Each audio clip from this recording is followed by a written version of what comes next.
తెలుగు ప్రశ్నలు నమస్తే. ఈరోజు మనతో పాటు ఆది పినిశెట్టి గారు ఉన్నారు. ఆయన నటించినటువంటి లేటెస్ట్ సినిమా శబ్దం 28వ తారీఖు రిలీజ్ అవుతుంది. శబ్దం గురించి చాలా కబుర్లు, చాలా డౌట్స్ అన్నీ క్లారిటీ తీసుకున్నాం ఈరోజు. సార్ నమస్తే అండి. నమస్తే వేణు గారు. ముందుగా మీకు కంగ్రెస్ అండి. ట్రైలర్ అయితే చాలా బాగుంది, కొత్తగా ఉంది, ఎవరికి తెలియని ప్రపంచాన్ని ఏదో పరిచయం చేయబోతున్నారని తెలుస్తుంది దాంట్లో. ఎస్, ట్రైలర్ రిలీజ్ తర్వాత మీకు ఎలాంటి రెస్పాన్స్ వచ్చింది? నిన్న ఒక ఈవెంట్ జరిగింది. ఈవెంట్లో నాని గారు ఉన్నారు, నాని గారు మీరు కూర్చున్నారు. వాళ్ళ రెస్పాన్స్ ఏంటి? బయట నుంచి ఎలాంటి రెస్పాన్స్ వస్తుంది ట్రైలర్కి? చాలా చాలా పాజిటివ్గా ఉందండి. అంటే ఇంత ఎర్లీగా ఎక్స్పెక్ట్ చేయలేదు. అంటే రిలీజ్ తర్వాత ఒక పాజిటివ్ టాక్ అనేది బాగుంటే యూజువల్గా జరుగుద్ది కదండి. రిలీజ్కి ముందు ఆల్మోస్ట్ ఇంకొక కపుల్ ఆఫ్ డేస్ ఉంది. డిస్ట్రిబ్యూటర్స్ షో చూడటం జరిగింది, ప్లస్ నానికి షో వేయటం జరిగింది. షో చూసారా? అవును, సినిమా చూసే మాట్లాడారు ఆయన, దేవకట్ట గారు, అందరూ షో చూసి. That's why we also wanted them to be there to talk about the film. చూసిన వాళ్ళు మాట్లాడితే బాగుంటుందని చెప్పి చూసిన డిస్ట్రిబ్యూటర్స్ కావచ్చు, మా ఫ్రెండ్స్ కావచ్చు, నాని గారు కావచ్చు, అందరి దగ్గర నుంచి ఒక పాజిటివ్ ఎనర్జీ అయితే కనిపించింది. అంటే మాటలు బాగుంది అని చెప్పటం ఒకటండి, the way they emote, the way they say it అనేది is what I notice in people who watch the film. అందరూ పాజిటివ్గా మాట్లాడారు, పాజిటివ్గా ఫీల్ అయ్యారు. ఓకే, ఏంటి శబ్దం కొత్త ప్రపంచం ఏదో పరిచయం చేయబోతున్నారని మాకు అనిపిస్తుంది. నేను ట్రైలర్ చూసాం కాబట్టి అనిపిస్తుంది. ఈ శబ్దం అనేది ఏంటి? రియల్ ఇన్సిడెంట్లు ఏమన్నా ట్రావెల్ చేస్తారు, పిక్ చేసుకున్నారా, లేకపోతే ఏమన్నా ఊహాజనితమైన కథ? క్యారెక్టర్గా వచ్చేసి ఒక పారానార్మల్ ఇన్వెస్టిగేటర్ కదండి. I play the role of paranormal investigator. So ఈ క్యారెక్టర్ కొత్త మనకి. మనం ఇంతకుముందు ఇన్స్పెక్టర్లను చూసుంటాం, సిఐడీలను చూసుంటాం, డిటెక్టివ్లను చూసుంటాం, but this guy, the what he does itself is very new. అప్పుడు ఏమవుద్దంటే ఆడియన్స్ ఒక కొత్త వరల్డ్ అక్కడే కొంచెం క్రియేట్ అయిపోద్ది. ప్లస్ కథ జరిగే చోట కూడా it's a very interesting place inside a medical college and ఒక హిల్ స్టేషన్ పైన ఉండే ఒక మెడికల్ కాలేజ్. ఇవన్నీ నేను కథ చదివేటప్పుడే నేను డైరెక్టర్ దగ్గర చెప్పిన ఫస్ట్ థింగ్ ఏంటంటే, ఆడియన్గా నేను as an audience I like watching new world films అండి. కొత్తగా ఒక ప్రపంచం లోపల మనం తీసుకెళ్ళేటప్పుడు కొత్త ఒక అనుభూతి కలుగుద్ది. సినిమా కథ అవన్నీ దాంట్లో ఉన్నప్పుడు we come out with the very new and fresh experience. ఎంత మనకు తెలిసిన ప్రపంచాన్ని మళ్ళీ మనం ఎంత గ్రాండ్గా తీసినా కూడా ఈ యొక్క ఫ్రెష్ ఎక్స్పీరియన్స్ అన్నది మనకి ఇట్స్ అ వర్జిన్ ఎక్స్పీరియన్స్. అది నాకు ఈ స్క్రిప్ట్ విన్నప్పుడు కలిగింది. విజువల్గా చూసేటప్పుడు ఇంకా దాన్ని, అంటే the entire team work so well. Sound department కావచ్చు, విజువల్ డిపార్ట్మెంట్ కావచ్చు, ఆ వరల్డ్ని వచ్చేసి చాలా బ్యూటిఫుల్గా చూపెట్టారు. ఓకే, సౌండ్ అంటే ఫోటోగ్రఫీ బాగుంది. సౌండ్ గురించి అంటే తమన్ చెప్పాల్సిన అవసరం లేదు. తమన్ పేరు మారింగ్ మోగిపోతుంది తెలుగు రాష్ట్రాల్లో, ఆఫ్ కోర్స్ సౌత్ ఇండియా మొత్తం కూడా. ఎస్. అయితే సార్, ఇప్పుడు మనకి ఈ సబ్జెక్ట్లో కొంత గోస్ట్ రిఫరెన్స్లు కూడా కనపడుతున్నాయి. ఏంటిది మరి? సైన్స్కి ప్లస్ ఈ గోస్ట్ ఆధ్యాత్మికానికి ఏమైనా ముడిపెట్టారా? ఎలా జరుగుతుంది ఇది అనేది అర్థం కావట్లేదు. ట్విస్ట్ లాగా ఉంది ట్రైలర్ చూస్తే. It's a super natural thriller అండి. గోస్ట్ అంటే మన జంప్ స్కేర్ హారర్ ఫిల్మ్స్ ఉంటాయి కదా, అలాంటి సినిమా అవుతే కాదు ఇది. దీంట్లో మంచి కథ ఉంటుంది, స్క్రీన్ ప్లే బాగుంటుంది, పర్ఫార్మెన్సెస్ బాగుంటాయి, హ్యూమన్ ఎమోషన్ అనేది మనకి కనెక్ట్ అవుతాం మనం సినిమాకి. యూజువలీ ఈ ఆస్పెక్ట్స్ వచ్చేసి హారర్ ఫిల్మ్స్కి ఉండవు. మీరు వైశాలి చూసినా కూడా, though it's a horror film, it will have a beautiful human emotion. But దీనికి మనం కంపేర్ చేయలేము. It's a complete different world. But దీనికి ఉండాల్సిన ఒక ఎమోషన్, దీనికి ఉండాల్సిన ఒక ట్రావెల్ 100% ఉంటుంది. సో హారర్ ఫిల్మ్ అంటే ఎస్, బట్ నార్మల్ ఆడియన్స్ ఏదైతే ఒక సినిమాలో కోరుకుంటారో ఆ అన్ని ఎమోషన్స్, అన్ని twists and turns, plus a very technically high standard film అయితే ఎక్స్పెక్ట్ చేయొచ్చండి. ఎస్, ఎందుకంటే హారర్ అండ్ క్రైమ్ కానీ థ్రిల్లర్ కానీ ఏదైనా ఈ మధ్య ఆఫ్టర్ కరోనా, ఎందుకంటే ఓటీటీ ఎక్కువైపోయిన తర్వాత వేరే జోనర్స్, వేరే లాంగ్వేజ్ ఎక్కువ చూస్తున్నాం. మరి ఎలాంటి కేర్ తీసుకున్నారు? ఎందుకంటే కంపారిజన్స్ వస్తాయి, ప్రతి సినిమాకి ఒక కంపారిజన్ వస్తుంది. ఇది ఆ సినిమాలా ఉందా, ఆ రెఫరెన్స్లా ఉందని చెప్పేసి. మీరు స్క్రిప్ట్ చదివినప్పుడు కానీ ఆఫ్టర్ చూసిన తర్వాత కానీ మీకు ఎలాంటి డిఫరెన్స్ ఉంది మిగతా సినిమాలకి వీటికి అంటే ఏం చెప్తారు? కంపారిజన్స్ వస్తాయి కదా. మూడ్ ఆఫ్ ద ఫిలిం నుంచి టోన్ ఆఫ్ ద ఫిల్మ్ నుంచి క్యారెక్టరైజేషన్ ఆఫ్ ద ప్రొటాగనిస్ట్ దాని నుంచి జరిగే సిట్యువేషన్స్ ఇన్సిడెంట్స్ అన్నీ కొత్తగా ఉంటాయండి. అన్నీ కొత్తగా ఉంటాయి. Okay. What is no comparison for sure. కాన్సెప్ట్గానే కొత్త కాన్సెప్ట్ అయినప్పుడు whatever happens around it also will be new and fresh. Emotions మనకి అలవాటు పడిన ఎమోషన్సే ఉంటాయి, but it will be happening in a very new world through new characters. So it will be interesting. Okay. Compare చేయాలంటే మనకి మేకింగ్గా compare చేయొచ్చు. ఒక మన యూజువల్గా మన సినిమాల్లో మంచి మేకింగ్ ఉన్న ఫిల్మ్ చూసామంటే will compare it with Hollywood films. అది మనకు అలవాటు, నేను కంపేర్ చేస్తాను, ఏ హాలీవుడ్ సినిమా లాగా ఉందిరా అని చెప్పి. ఈ సినిమాని కూడా అలా అనుకుంటారండి 100%. ఆ ఒక్క కృషి ఎంటైర్ టీం పెట్టారు. బట్ మా బడ్జెట్కి హాలీవుడ్ బడ్జెట్స్కి సంబంధమే లేదు. ఈ బడ్జెట్లో దానికి మనం దగ్గరగా తీసుకువెళ్తున్నాం అంటే the credit has to be given to our team అండి. ఓకే. బేసికల్గా మీకు ఎలాంటి సినిమాలు అంటే ఇష్టం? మీకు ఏ జోనర్ సినిమాలు ఎక్కువ ఇష్టపడుతుంటారు?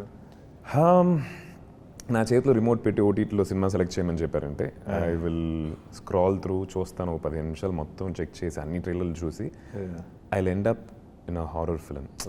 ఎస్పెషలీ వెన్ ఐఎమ్ లిటిల్ ఒక చిన్న ఎంటర్టైన్మెంట్ కావాలి నాకు అన్నప్పుడు హారర్ వెళ్తానండి. It doesn't mean that I only watch horror. I watch all the other films, but if given a chance, when I'm bored, టక్కన ఒక సినిమా సెలెక్ట్ చేయాలనుకుంటే I go for horror, that too content driven horror films అండి. ఇప్పుడు Conjuring అవ్వచ్చు, Sixth Sense అవ్వచ్చు, they very intelligent content driven plus screen ప్లేలో చాలా interesting aspects ఉంటాయి. పర్ఫార్మెన్స్గా కూడా చాలా సటిల్గా అందంగా ఉంటుంది. సో అలాంటి సినిమాలు I prefer watching than that కొంచెం గోరీగా జంప్ స్కేర్స్ ఉంటాయి కదా, అది నాకు not my cup of tea. Okay. Yes. అయితే సార్ ఇప్పుడు ప్రజెంట్ థియేటర్కి జనం రావడం అనేది చాలా తగ్గిందని చెప్పి టాపిక్ రన్ అవుతుంది. థియేటర్కి జనం వచ్చిన తర్వాత కూర్చుంటే ఎలా కూర్చోబెట్టాలని ఒక పెద్ద రీసెర్చ్ దానికి ఒక అవుతుంది పరిస్థితుల్లో. ఇలా మనం ఇప్పుడు నడుస్తున్నాయి, మీరు చూసారు పాన్ ఇండియా సినిమాలు, ఎలివేషన్స్, హీరోయిజము, యాక్షన్ ఓరియంటెడ్ సినిమాలు నడుస్తున్నాయి. ఈ జోనర్లో నడుస్తున్న టైంలో ఇలాంటి జోనర్లో సినిమా రావాలి అంటే ఒక యాక్సెప్ట్ చేయాలంటే ఒక డేర్ ఉండాలి. ఎలా మీరు ఎలాంటి సినిమాని యాక్సెప్ట్ చేశారో, మీకు మోటివ్ ఏంటి అసలు? ఏ గట్స్తో మీరు? నాకు అదే యాజ్ అన్ ఆడియన్స్ ఇప్పుడు శబ్దం అనే సినిమా నాకు ట్రైలర్ నాకు చూసిన తర్వాత what did you feel sir? You like the trailer? ఏదో కొత్తగా చెప్పబోతున్నారు అనేది. సో ఆ ఒక కొత్తదనాన్ని యాక్సెప్ట్ చేస్తారనే ఒక నమ్మకం నాకు ఉండింది. నాకు స్క్రిప్ట్ విన్నప్పుడే అదే నమ్మకం. More than heroism, more than a single man doing everything in a film, I think this entire world will be very interesting, especially when it's a horror. Horror అనేది ఒక కల్ట్ ఆడియన్స్ ఉన్నారండి, like me, నాలాంటి వాళ్ళు చాలామంది ఉంటారు. And when they see ఇలాంటి trailer, ఒక well made horror film చూస్తే థియేటర్స్కి వచ్చే చాలామంది ఉంటారు. దాని తర్వాత సినిమా ఎలా ఉందో దాన్ని బేస్ చేసి రిపోర్ట్ ఉంటుందండి. అండ్ యూ వోంట్ బిలీవ్, నా అన్ని సినిమాల్లో this film made the biggest business. నంబర్స్గా బిగ్గెస్ట్ బిజినెస్. వరల్డ్ డిజిటల్ మట్టుకే అరౌండ్ 17 crores. కురేషి ఆయన పేరు, Bombay he's from, he got it for 17 crores. So దీనికి ఉండాల్సిన ఒక ఫాలోయింగ్, కల్ట్ ఫాలోయింగ్ ఉంది if it's made well. And that's what I felt when script విన్నప్పుడు నాకు అనిపించింది అండి. ఓకే, వెరీ గుడ్ అండి. అయితే సినిమాలో చూస్తుంటే మీది ఒక లుక్ కనపడుతుంది, ఇప్పుడు చూస్తుంటేనే లుక్ మారిపోయింది. ఏంటి యూస్ చేంజ్ దేనికోసం? అఖండ కోసం అండి. అఖండ మిమ్మల్ని కోరుకుంది ఇలా. ఎస్. ఎలా ఉంది? 2000 నాకు తెలిసి 16 అనుకుంటా, బోయపాటి గారితో సరైనోడు. అవును. ఎస్. 10 years తర్వాత మళ్ళీ డైరెక్టర్తో పనిచేస్తారు, కొలాబరేటింగ్. ఎస్ అండి. ఎలా ఉంది వర్క్? ఎలా నడుస్తుంది? He is one of the most professional directors I've seen. ఆయన వే ఆఫ్ ఫిల్మ్ మేకింగ్, ఆయనకైనా ఒక స్టైల్ ఉంది, మీకు తెలుసు అది. But the way he executes it, planning పర్ఫెక్ట్గా ఉంటుంది. అట్లా ఉన్నప్పుడు ఏమవుతుందంటే it's very easy for an actor. మనం వెళ్ళి మన పని చూసుకొని హాయిగా ఎప్పుడు షార్ట్ ఉందో అప్పుడు పిలుస్తారు, కరెక్ట్గా ఈ టైం అంటే ఆ టైంకి వెళ్ళిపోతాం, కరెక్ట్గా ఈ టైం అంటే ఈ టైంకి అయిపోద్ది. All that happens because of meticulous planning. And ఆయన చేస్తారండి. ప్లస్ సో ఆయన ఎనర్జీ మీకు తెలుసు, ఆయన సీన్లో ఆయన హీరోస్ కానీ ఇచ్చే ఎనర్జీ, అదేలాగా బాలయ్య బాబు గారి ఎనర్జీ, ఈ రెండు కంబైన్ అవుతే ఇంకా అటామిక్ బాంబే కదా అది. సో దట్ హోల్ ఎనర్జీ నేను సెట్లోనే అది ఫీల్ అయ్యాను. Very very comfortable. Okay. Balayya Babu గారు అయితే ఎక్స్ట్రీమ్లీ ఫనీ, ఫ్రెండ్లీ. ఆయనతో షూటింగ్ చేస్తున్నప్పుడు అసలు టైం వెళ్ళేది తెలియదు. The few days that I shot I felt it. Bangaru Bullodu టైంలో చిన్నప్పుడు డాడీ షూటింగ్ అప్పుడు ఆయన సెట్కి వెళ్తాం జరిగింది. అప్పుడు కలిసాను ఆయన్ని. మళ్ళీ ఇప్పుడు కలవటమే. దాని తర్వాత నేను కలవలేదు బాలయ్య బాబు గారిని ఎప్పుడు. And it was lovely working with them. And next schedule కొన్ని రోజుల్లో ఉంటుంది. I'm looking forward for that. Okay. ఎందుకంటే మీకు వైరం ధనుష్ క్యారెక్టర్ ఇప్పటికీ మర్చిపోలేం. ఆ క్యారెక్టర్ ఒక ఆరా ఉంటుంది, ఒక యాటిట్యూడ్ ఉంటుంది. దీంట్లో కూడా అంతేనా? దీంట్లో కూడా చాలా డిఫరెంట్గా ఉంటుందండి. అంటే ఈ టైంకి అదే చెప్పగలుగుతాను నేను. 100% లేకపోతే బోయపాటి గారు నన్ను పిలవరు, 100% లేకపోతే నేను కూడా చేయను. సో మీరు చూసి నాకు అర్థమవుతుంది. ఎందుకంటే తెలుగులో మీరు చేసిన క్యారెక్టర్లో ఒక్కొక్క క్యారెక్టర్కి వేరియేషన్ చూసుకుంటూ వెళ్తున్నారు. రంగస్థలం చూస్తే అదొక వేరియేషన్ ఉన్నట్టు క్యారెక్టర్, వారియర్ చూస్తే అదొకటి, నిన్ను కోరి. ఏంటి గ్యాప్ రావడానికి కారణం ఏమంటారు తెలుగులో డైరెక్ట్? మీరు ఫస్ట్ నుంచి అంటే I'm playing Tamil and Telugu కాబట్టి దెర్ ఆర్ ఫ్యూ ఫిల్మ్స్ అండి ఓన్లీ తమిళ్ రిలీజెస్ జరిగినాయి. నేటివిటీ బేస్ చేసిన ఫిల్మ్స్ తెలుగులో మనం రిలీజ్ చేయలేం. చేసినా కూడా అది కనెక్ట్ అవ్వదు, వర్కౌట్ అవ్వదు. So there are few films which we don't bring it to Telugu. అలాంటి కొన్ని సినిమాలు అక్కడ రిలీజ్ అవ్వడం జరిగింది. కొన్ని సినిమాలు ఓటీటీలో రిలీజ్ అవ్వడం జరిగింది, క్లాప్ అని చెప్పి. దానివల్ల ఒక పెద్ద గ్యాప్, థియేట్రికల్గా ఒక పెద్ద గ్యాప్ నాకు వచ్చింది. And I'm really missing it. అది మిస్ అవుతున్నప్పుడు నాకు తెలిసింది అది ఎంత పెద్ద విషయం అని చెప్పి. ఐ థింక్ దిస్ ఇయర్ 2025 ఓటీటీలో 2 రిలీజెస్ ఉంటాయి అండ్ థియేట్రికల్గా 3 ఉండాలండి. దేవుడు. ఎస్, అవును. శబ్దం ఒకటి, అక్కడతో కలిపితే 4 ఉంటాయి. 4 ఉంటాయి. ఇంకా 2 మరగతమణి అని చెప్పి we doing the sequel of that. Okay. We doing it bigger, better. And Disco అని చెప్పి ఇంకొక ఫిల్మ్ అండి. It's a very wacky bloody comedy. Full blood ఉంటుంది, కామెడీగా ఉంటుంది. సో క్వింటన్ టారంటినో స్టైల్లో బ్లడ్ని గ్లోరిఫై చేస్తూ కామెడీ ఉంటుంది, where even kids can watch it, where they don't feel disgusted about it. So all different genres and I hope audience నచ్చుద్ది అనుకుంటున్నా. ఓకే. మీరు స్క్రిప్ట్ వినేటప్పుడు ఏం పిక్ చేసుకుంటారు? మీరు వెళ్ళే వే కూడా సపరేట్గా కనపడుతుంది మీకంటూ ఒక సపరేట్గా. సో స్క్రిప్టు హీరోగా నేను ఎంచుకున్నప్పుడు ఐ థింక్ ఒక ఆడియన్గా నేను కథ వింటానండి. నా సెంట్రిక్గా కథ ఉండాలని చెప్పి ఎప్పుడు నేను అనుకున్నది లేదు. ఓకే. ఒక ఆడియన్స్గా థియేటర్లో కూర్చొని ఈ సినిమా నేను చూస్తే నాకు ఎలా ఉంటుంది అని చెప్పి స్క్రిప్ట్ని చూస్ చేయడం జరుగుద్ది. ఓకే. ఒక మిగతా క్యారెక్టర్స్ చేసేటప్పుడు విలన్ కావచ్చు, లేదు మిగతా క్యారెక్టర్ ఆర్టిస్ట్ కావచ్చు, గుడ్ రోల్స్ కావచ్చు, సినిమా అయిపోయిన తర్వాత బయటకు వచ్చేప్పుడు మనం ఒక మంచి పాత్ర గుర్తుండాలని చెప్పి కోరుకుంటాను. దాన్ని బేస్ చేసుకుని సెలెక్ట్ చేసుకుంటానండి. Why am I doing these two అంటే యాజ్ అన్ యాక్టర్ ఫస్ట్ నుంచి మీరు చూసారంటే I been doing very contrast characters. మీరు మృగం చూసారంటే ఒక కాంట్రాస్ట్లో ఉంటుంది. అండ్ ఆ సెట్స్కి వెళ్ళేటప్పుడే నాకు ఒక ఎగ్జైట్మెంట్ ఉంటుందండి. మనకు ఒక డౌట్ ఉంటుంది మైండ్లో, మన can I pull it off అనే ఒక డౌట్ ఉంటుంది కదా. That doubt is what drives me. And ఆ డౌట్ ఉండేంతకాలం నాకు my career, my profession is very interesting for me. So why can't I do that thing in my hero roles అంటే విలన్గా చేసేటప్పుడు, డిఫరెంట్ క్యారెక్టర్స్ చేసేటప్పుడు you don't have boundaries అండి.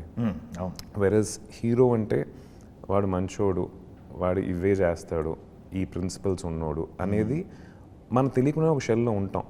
When we come out of that is when we can explore such extreme characters. సరైనోడు కావచ్చు, వారియర్లో గురువు కావచ్చు. I enjoy working in those. అసలు రంగస్థలంలో మీ కుమార్ బాబు క్యారెక్టర్ లిటరల్లీ ఏడిపించేశారు జనాన్ని మొత్తం. మీరును చరణ్ ఇద్దరు కలిసి. Suku sir I think the whole credit goes to him. నాకు తెలియలేదు అంత ఎమోషనల్ అవుతారని చెప్పి నాకు తెలియదు నా క్యారెక్టర్ చనిపోయినప్పుడు. యూ వోంట్ బిలీవ్, థియేటర్లో నేను ఆల్రెడీ 2-3 ఇంటర్వ్యూస్లో చెప్పాను ఇది. మమ్మీ డాడీ అక్కడ కూర్చోన్నారు థియేటర్లో, నేను కొంచెం ముందు కూర్చోన్నాను ఫ్రెండ్స్తో పాటు. కరెక్ట్గా సీన్ వచ్చి I'm just looking at everybody, అందరు ఏడుస్తున్నారు. నాకు టక్కన స్ట్రైక్ అయింది. అంటే వీళ్ళు ఇట్లా ఏడుస్తున్నారండి, ఇంక వాళ్ళు ఏం చేస్తారని Parents చెప్పి పరిస్థితి ఏంటి? మెల్లిగా లెగిచి అట్లా వెళ్ళి వాళ్ళ పక్కన కూర్చొని నాన్న చెయ్యి ఇట్లా పట్టుకొని డాడీ సినిమా అని చూస్తున్నాను, ఆయన కర్చీఫ్ పెట్టుకుని ఆయన ఏడుస్తున్నారు. అంటే that's the magic of cinema అండి. ఎస్, కొడుకు తెలుసు, అన్ని సినిమాలు డైరెక్ట్ చేశారు తెలుసు, తెలుసు. థియేటర్లో కూర్చొని ఉన్నాం, సినిమా చూస్తున్నామని తెలుసు. ఇవన్నీ మర్చిపోయి ఆడియన్స్ని ఆ కనెక్షన్ అనేది దట్స్ ద మ్యాజిక్. ఎస్, మామూలుగా గుర్తుండిపోయే క్యారెక్టర్లు ఇవన్నీ కూడా. ఎస్ అండి. ఎస్. అయితే సార్ మనకి తెలుగు విషయానికి వచ్చినట్టయితే తెలుగు సినిమా, మన సౌత్ సినిమా, తెలుగు కానీ తమిళ్ కానీ కన్నడ సినిమాలు కానీ పాన్ ఇండియా రేంజ్ ప్యాన్ పెరిగింది. ఆ టైప్ ఆఫ్ సబ్జెక్ట్స్ కావాలని అందరూ ఎదురు చూస్తున్నారు. మీరేంటి సార్, మీరు అట్లాంటి సబ్జెక్టులు ఏమైనా ఎంచుకుంటున్నారా? ఫర్దర్గా రాబోయే సినిమాలు ఎలా ఉండబోతున్నాయి? ఆల్రెడీ మీరు తమిళ్ తెలుగు చేస్తున్నారు, మలయాళ సినిమాలు కూడా కొన్ని చేస్తున్నారు. మీరు ఫర్దర్గా ఎలా ప్లాన్ చేసుకుంటున్నారు మార్కెట్ని? 100% మన స్కేల్ పెంచుకోవాలని చెప్పి ఎవరికైనా ఉంటుందండి, దాంట్లో నో డౌట్ అబౌట్ ఇట్. నేను తమిళ్ తెలుగు ఇప్పుడు శబ్దం కూడా ఇప్పుడు Telugu market, Tamil market, Kannada first time Kannada release చేస్తాం. కన్నడ చేస్తున్నారు ఇప్పుడు? అవునండి, good number they. Okay. So explore చేయాలని అందరికీ ఉంటుంది, బట్ దానికి తగ్గ స్క్రిప్టు రావాలి. నేను చెప్పిన ఈ 4 సినిమాలు అనేది అది దృష్టిలో పెట్టుకొనే చేశాను. ఓకే. 2026లో I'm looking at myself bigger, కానీ దానికి తగ్గ కాంటెంట్ రావాలి, దానికి తగ్గ ఫిల్మ్ మేకర్స్ రావాలి. Yes, yes. అవన్నీ వచ్చారంటే 100% I will want to expand it and I'm in the lookout for it అండి. ఇంతకు ముందు నేను ఆ పర్స్పెక్టివ్లో ఆలోచించేవాడిని కాదు. సిన్స్ ద మార్కెట్ ఇస్ చాలా వైడ్ అయింది ఇప్పుడు, దాన్ని ఎక్స్ప్లోర్ చేయాలి అనే ఒక ఇంట్రెస్ట్ నాలో వచ్చింది. అసలు మర్చిపోయా, కన్నడగా రిలీజ్ చేస్తున్నాడు. అఫ్ కోర్స్ కన్నడ అల్లుడు కదా ఇప్పుడు. లేదు, నిక్కీ ఈజ్ నాట్ కన్నడిగా అండి. కన్నడే కాదా? నిక్కీ ఈజ్ నాట్ అందరూ కన్నడిగా అదే అనుకుంటారు. కాదండి. కన్నడ అంటే తను నార్త్ ఇండియన్. ఓకే. వాళ్ళ మదర్ వచ్చేసి ఫుల్గా చెన్నైలోనే చదువుకున్నారు. అవునా? సో వాళ్ళ ఇంట్లో కుకింగ్ స్టైల్ అంతా మీరు చూసారంటే proper South Indian idli, dosa, సాంబార్లే ఉంటాయి. అవునా? Though she's a North Indian, she's more like a South Indian at heart. So she lived in Bengaluru. Okay, okay, okay. అది ఒక కన్ఫ్యూజన్ ఉంది. Yes, yes, yes.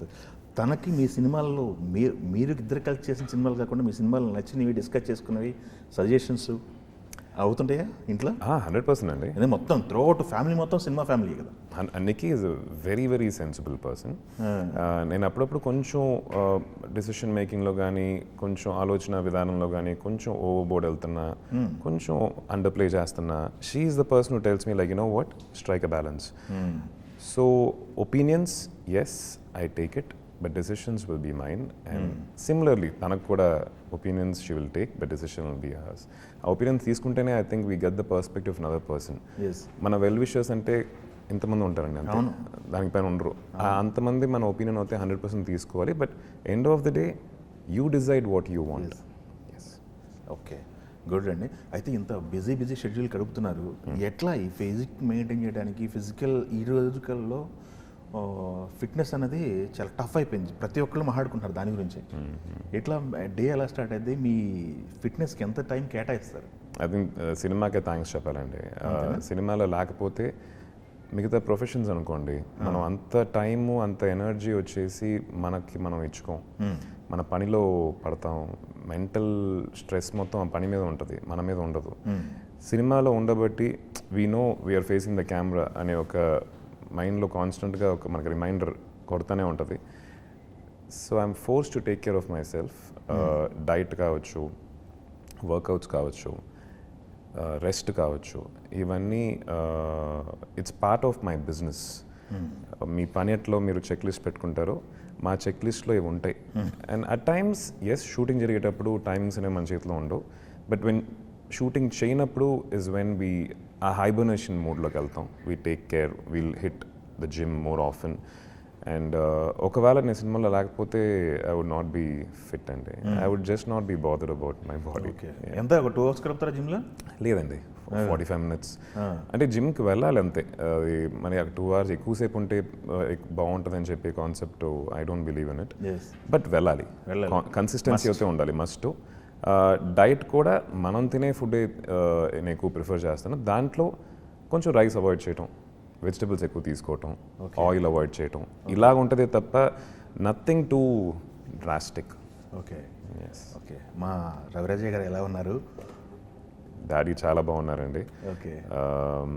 ఎందుకంటే బ్లాక్ బాస్టర్లు ఎన్నో బ్లాక్ బాస్టర్లు ఇచ్చారు తెలుగులో, కాంట్రిబ్యూషన్ ఎక్కువ ఉంది. He is enjoying his retired life. మా అన్నయ్యకి నాకు our first priority is our parents. దాని తర్వాతే ఏదైనా కూడా. సో ఈవినింగ్ ఒక 6-6:30 అవుతే పనులన్నీ ముగించుకొని అందరం ఒక చోటకి చేరుతాం. Okay. We watch films together, we discuss together, we fight together, we make up together. So our priority is family always, Andy. So that is good. He's enjoying his retired life. చూసారా cinema? చూసారా అంతా family అంతా? శబ్దం daddy ఇంకా చూడలేదండి. శబ్దం చూడలేదు, mummy చూశారు, డాడీ చూడలేదు. ఐ థింక్ ఆయనకి మొత్తం ఫినిష్ అయిన తర్వాత చూస్తాను నేనని చెప్పి ఆ ఇనీషియల్ ఒక 70%, 80% కంప్లీట్ అయిన స్టేజ్లో నాకు వద్దు, మొత్తం అయిన తర్వాత చూస్తాను అని చెప్పారు. I think he'll see it. నేను చెన్నై వెళ్ళిన వెంటనే okay I will show. Okay okay అండి. All the very best. Thank you sir. మొత్తం పెద్ద హిట్ కావాలి. Thank you. తెలుగులో కూడా మీరు గ్యాప్ రాకుండా సినిమాలు చేయాలని కోరుకుంటూ. అదే నా కోరిక కూడా అండి. అంతేనా? అంతే. ఓకే. తెలుగు డైరెక్టర్లు వచ్చారు ఇప్పటివరకు స్క్రిప్ట్లు పట్టుకొని? వస్తున్నారు బట్ స్క్రిప్ట్గా ఇంకా బెటర్గా ఉంటే బాగుంటుంది. అంటే బెటర్ అంటే కథ బాగాలేదని కాదు, స్క్రిప్ట్ నాకు కూడా సూట్ అవ్వాలండి. If there is a good script, నేను ఒకవేళ దాన్ని క్యారీ చేయగలకపోతే I'm not doing justice to the script. అలా నాకు సెట్ అయ్యే స్క్రిప్ట్లు మంచి ఫిల్మ్ మేకర్స్ తోటి వస్తే I'll be more than happy. ఎందుకంటే నేను ఎందుకు అడిగిన క్వశ్చన్, ఇప్పుడు ప్రజెంట్ ఉన్న సిచ్యువేషన్లో మన తెలుగు ఇండస్ట్రీలో స్టార్ హీరోలు, బిగ్ మార్కెట్ ఉన్న హీరోలు మొత్తం కూడా పాన్ ఇండియాకి స్టిక్ అయిపోయారు. ఒక్కొక్కళ్ళు సినిమా సంవత్సరం 2 సంవత్సరాలు పడుతుంది. అవును. బట్ డైరెక్టర్ను పిక్ చేయాలంటే, ఒక హీరోని పిక్ చేయాలంటే టైట్ పొజిషన్ ఉంది. అవును. వాళ్ళు కూడా వైడ్ వెళ్ళిపోతున్నారు. ఇప్పుడు మన ధనుష్ గారికి సినిమా చేశారు ఒక మన తెలుగు డైరెక్టర్. అవును. ఇట్లా ఒక్కొక్కళ్ళు ఇప్పుడు దుల్కర్ సల్మాన్కి వెళ్ళిపోతున్నారు. లేకపోతే ఇట్లా చూసుకుంటూ వెళ్తుంటే మా ఆది పినిశెట్టి గారు ఉన్నారు. ఇట్లా వస్తుంటాయి కదా స్క్రిప్ట్లు. అవును. అందుకోసం అడిగాను అనమాట. మీ దగ్గరకు వచ్చినాయి, మీరు ఏమైనా యాక్సెప్ట్ చేశారా తెలుగు డైరెక్ట్ అని? మంచి స్క్రిప్ట్ వస్తే నేను చచ్చినా వదలనండి. నేను అంటే ఫర్ మీ రెమ్యునరేషన్ ఇవన్నీ వచ్చేసి సెకండరీ ఫర్ మీ. నాకు కథ బాగుంది, ఆ టీంలో ఆ ప్యాషన్ ఉంది అంటే for me my love is cinema. I will do anything for that. వస్తే నేను వదలను 100%. I would love to be part of it. అంటే సెకండరీ అన్నాను బట్ అది అవసరమే. But flexibility, flexible. Yes, importance, first priority to this. Yes. All the best అండి. Thank you అండి. పెద్ద హిట్ కావాలి. Thank you. రిలీజ్ తర్వాత మళ్ళొకసారి మాట్లాడుకుందాం. Thank you very much. Thank you sir.